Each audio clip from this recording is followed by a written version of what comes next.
आज की खबर में आपका स्वागत है। मैं हूं आपके साथ शिखा मेहरोत्रा। शुरू करेंगे बिहार झारखंड की खबरें, उससे पहले एक नजर सुर्खियों पर। सीएम नीतीश कुमार की समाधान यात्रा पर आरसीपी सिंह ने बोला हमला। कहा सीएम ने अपनी यात्रा को दिया समाधान यात्रा का नाम, यात्रा में तेजस्वी को नहीं लिया साथ। बिहार में आज से शुरू हुई जातीय जनगणना। जनगणना में लगाए गए 2 लाख कर्मी, शिकायत मिलने पर होगी त्वरित कार्रवाई। विजय सिन्हा ने साधा सरकार पर निशाना। जातीय जनगणना पर कहा मोदी सरकार बनने के बाद कमजोर होने लगा जाति फैक्टर। उप मुख्यमंत्री तेजस्वी ने भाजपा पर साधा निशाना। कहा जातीय जनगणना से भाजपा में घबराहट। नशा मुक्त बिहार अभियान पर तस्कर लगा रहे पलीता। पुलिस ने बरामद किया 3.36 किलोग्राम गांजा, बाइक सहित गांजा किया जब्त। शुरुआत करते हैं खबरों की। बिहार के मुख्यमंत्री नीतीश कुमार आजकल समाधान यात्रा पर निकले हुए हैं। समाधान यात्रा को लेकर जहां भारतीय जनता पार्टी पहले से ही हमलावर थी, वहीं नीतीश के करीबी रहे पूर्व केंद्रीय मंत्री आरसीपी सिंह ने भी नीतीश कुमार के समाधान यात्रा को लेकर हमलावर दिखे। बता दें, अंतर्राष्ट्रीय पर्यटक स्थल राजगीर में कड़ाके की ठंड के बीच वन भोज का जनसंवाद कार्यक्रम का आयोजन किया गया, जिसमें पूर्व केंद्रीय मंत्री आरसीपी सिंह ने शिरकत की। इस दौरान इस कार्यक्रम में जेडीयू के कई बागी नेता और कार्यकर्ता भी मौजूद रहे। पूर्व केंद्रीय मंत्री आरसीपी सिंह ने वन भोज के बहाने नीतीश कुमार की समाधान यात्रा पर चुटकी लेते हुए कहा कि बिहार के मुख्यमंत्री नीतीश कुमार समाधान यात्रा पर निकले हैं, लेकिन आज तक किसी भी समस्या का समाधान इनके द्वारा नहीं किया गया। समाधान यात्रा के दौरान नीतीश कुमार ना तो तेजस्वी यादव को अपने साथ ले गए, ना तो स्वास्थ्य विभाग के मंत्री, ना ही शिक्षा विभाग के मंत्री, किसी को भी साथ इस समाधान यात्रा में नहीं ले गए। नीतीश कुमार पूरी तरह से अपने ऊपर के आत्मविश्वास को खो चुके हैं। आप किसी जनप्रतिनिधि के आप नहीं जाते हैं और रात में खाना किसके यहाँ खाते हैं? वो कौन है जो क्या खाना खाते हैं? देखिए इस प्रकार अब वो पूरी तरह से, देखिए मैं बता रहा हूँ, अपने ऊपर जो आत्मविश्वास है वो खो चुके हैं। और इसीलिए बताइए ना, समाधान नाम दिए, एक भी समस्या का आज तक वो समाधान कर पाए तो बताएं। और सबसे खराब क्या लगता है, जहाँ जाते हैं हमारी महिलाओं के बारे में क्या बोलते हैं, ये जरा इसको समझना चाहिए। बिहार में आज से जातीय जनगणना शुरू हो गई है। लगभग 2 लाख कर्मी इस जनगणना में लगाए गए हैं।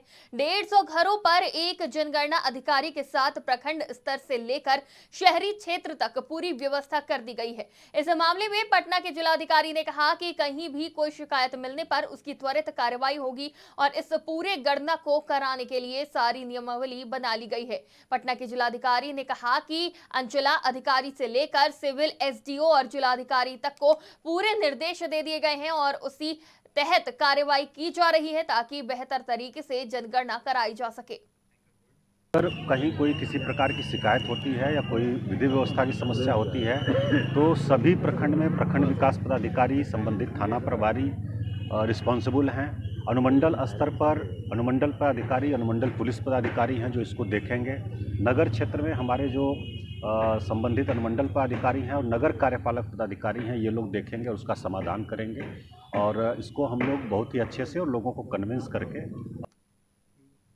बिहार में आज से जातीय जनगणना शुरू हो गई है, जिसके बाद विरोधी दल नेता विजय सिंह का बयान सामने आया। उन्होंने कहा कि ये सोचने की बात है कि 1931 के बाद आजाद भारत के किसी सरकार ने जातीय जनगणना की आवश्यकता क्यों नहीं समझी। मोदी सरकार बनने के बाद मानो जैसे जाति फैक्टर धीरे धीरे कमजोर होने लगा, लोग विकास की बात करने लगे, तब क्षेत्रीय दलों का जातीय आधारित राजनीति खतरे में पड़ गई और वो फिर से समाज को आपस में लड़ाकर अपना उल्लू सीधा करना चाहते हैं।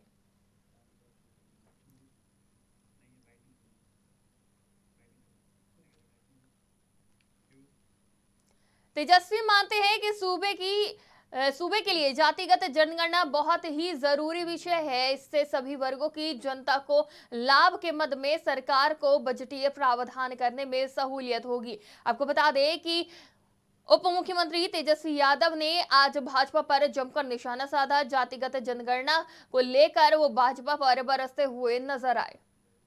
बहुत ही ऐतिहासिक काम की शुरुआत आज होने जा रही है और आप लोग तो जान ही रहे, इसका निर्णय जो है बहुत पहले हो गया था और हम लोगों का आदरणीय लालू जी का ये पहले से ही मांग रहा है, जिसको लेकर के हम लोग सड़क पर भी उतरे थे। और लालू जी के रहते हुए यूपीए की सरकार ने, मनमोहन जी की सरकार ने ये कराया भी था, कास्ट बेस सर्वे जो सेंसस जो है वो कराया गया था। उसमें सारी चीज़ें थी, लेकिन बाद में भाजपा के लोगों ने इसको डेटा को करप्ट बता दिया। कौन कचरा धोता है, कौन नाला साफ करता है, कौन जो है आप भीख मांगने का काम करता है, कौन एक कमरे में बसर करता है, कौन सा परिवार, ये सारे आंकड़े जो है हम लोगों के समक्ष आ जाए।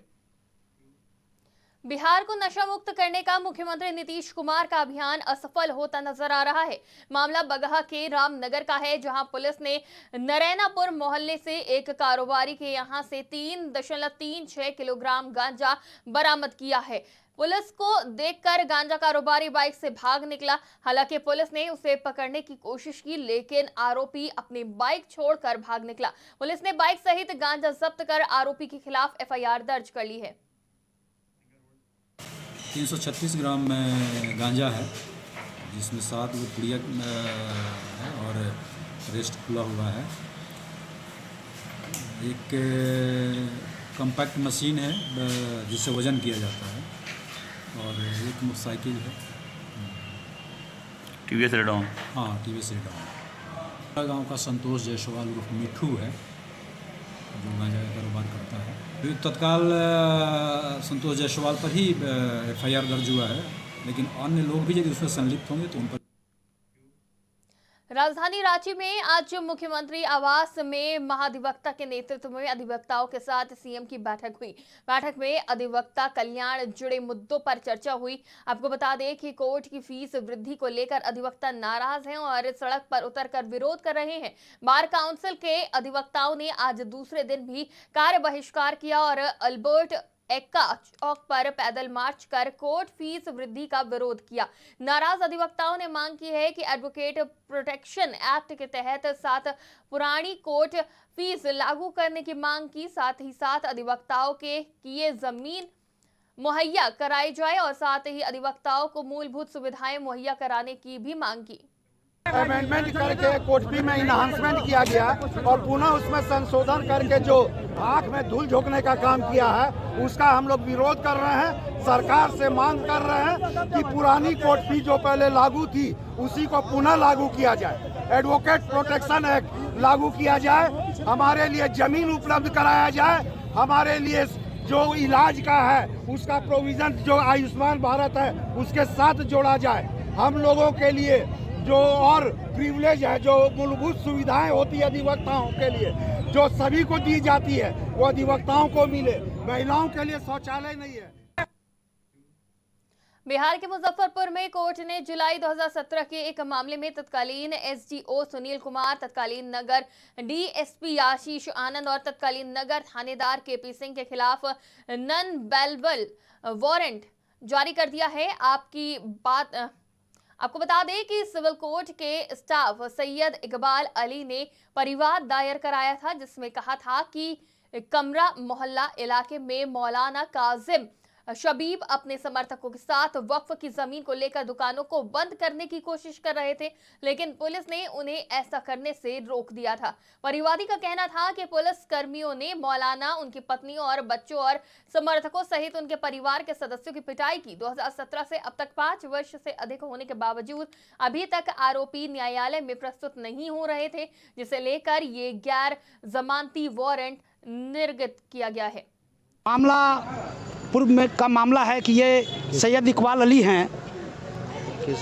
21 जुलाई 2017 को ये घटना हुई थी, मारपीट की वहाँ घटना हो रही थी, जो कि कमरा मोहल्ले से रिलेटेड मामला है। वहाँ मौलाना सैयद काजिम साहिब से संबंधित वहाँ पुलिस की कार्रवाई चल रही थी और उसी दरमियान ये जो कंप्लेनेंट हैं वहाँ से गुजर रहे थे और इनके साथ बुरी तरीके से ये तीनों अभियुक्त और इनके प्लस इनके सिपाही मिलकर बुरी तरीके से मारपीट किया था। इसी संबंध में ये कंप्लेंट यहाँ दाखिल की गई।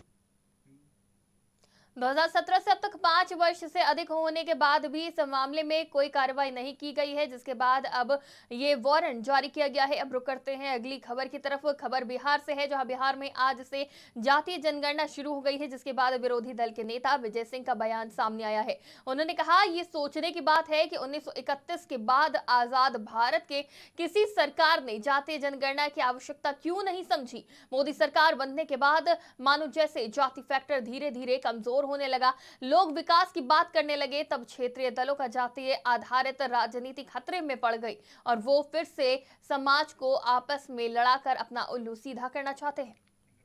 अब बिहार को जब विकास की गति बढ़ानी है तो आप सत्ता प्राप्ति के लिए फिर एक बार बिहार के वातावरण को प्रदूषित करना चाहते हैं, बिहार में अशांति लाना चाहते हैं, उन्माद पैदा करना चाहते हैं। लेकिन आपका मिशन नीयत में खोट है, इसलिए शराबबंदी की तरह ये भी नीति आपका फेल करेगा और इसका साइड इफेक्ट कई रूप में दिखाई पड़ेगा। बिहार झारखंड की खबरों में फिलहाल इतना ही। देश दुनिया की तमाम खबरों के लिए देखते रहिए आज की खबर।